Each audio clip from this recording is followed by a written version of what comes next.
Dear friends, ఒకసారి 5గురు విద్యార్థులు మొక్కల మీద పరిశోధన చేయుటకు ఒక అడవిలోకి వెళ్తారు.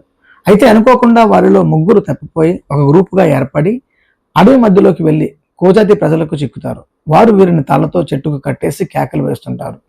వీరు ఎంత బ్రతిమలాడినా ఆ కోజాతి వారు వీరి యొక్క మాట ఏమాత్రం వినరు. అయితే మరుసటి రోజే వారి యొక్క గ్రామదేవత పండుగ. ఆ పండుగలో ఈ 3ని వారి దేవతకు బలిగా అర్పించుటకు నిర్ణయించుకుంటారు. అయితే వారి యొక్క ఆచారం ప్రకారం ఆ దేవతకు బలి ఇచ్చే ముందు వారికి ఒక పోటీ పరీక్ష నిర్వహిస్తారు. వారు పెట్టిన పరీక్షలో నెగ్గితే వారిని బలి ఇవ్వకుండా విడిచిపెడతారు. అలాగే ఆ 3 విద్యార్థులకు కూడా ఆ పరీక్ష నిర్వహిస్తారు. ఆ పరీక్ష ఏమిటంటే వారు 3 కూడా అడవిలోనికి వెళ్ళి వారికి నచ్చిన పండ్లు తీసుకొని రావాలి. అలా తీసుకొచ్చిన ఆ పండ్లను వారికి ఇచ్చిన ఖచ్చితమైన సమయంలో తినాలి. ఒకవేళ తినేస్తే బ్రతుకుతారు, లేకపోతే వారిని చంపేస్తారు. పరీక్ష మొదలైన తర్వాత 3 అడవిలోకి వెళతారు.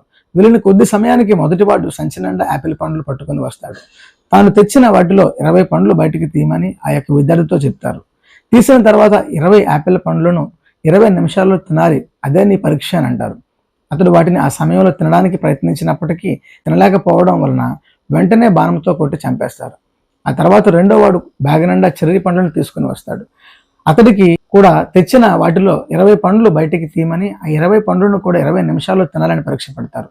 ఆ వ్యక్తికి ఆ పరీక్ష చాలా సులువుగా ఉండడం వలన వెంటనే 19 పండ్లు 5 నిమిషాల్లో తినేస్తాడు.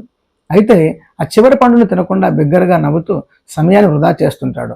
అతడు ఎందుకు అలా పిచ్చివాడులు నవ్వుతున్నాడో ఎవరికీ తెలియదు. కానీ సమయం అయితే ముగిసిపోతుంది. ఆ తర్వాత ఆ వ్యక్తి కూడా చంపబడతాడు. ఆ రెండో వాడు తెచ్చినవి చిన్నవైన చెర్రీ పళ్ళు తక్కువ సమయంలో తినేసే అవకాశం ఉన్నప్పటికీ కూడా తినలేకపోయాడు. కారణం ఆ వ్యక్తి 3వ వ్యక్తి అయిన తన తోటి విద్యార్థి తనకు ఎదురుగా పెద్దవైన పనస పండ్లు తీసుకుని రావడం చూసి నవ్వు ఆపుకోలేక తనకు బ్రతికే అవకాశం ఉన్నప్పటికీ అవకాశాన్ని కోల్పోయాడు. ఈ వ్యక్తి వల్లే మనం కూడా ఎదుటివారిని చూసి మనకున్న విలువైన అవకాశాలను కోల్పోతుంటాము.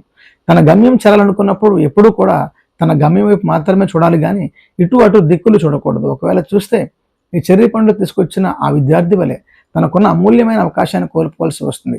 కాబట్టి సమయం ఉండగానే వచ్చిన అవకాశం వినియోగించుకోవాలి, జ్ఞానంతో నడుచుకోవాలి. Thank you.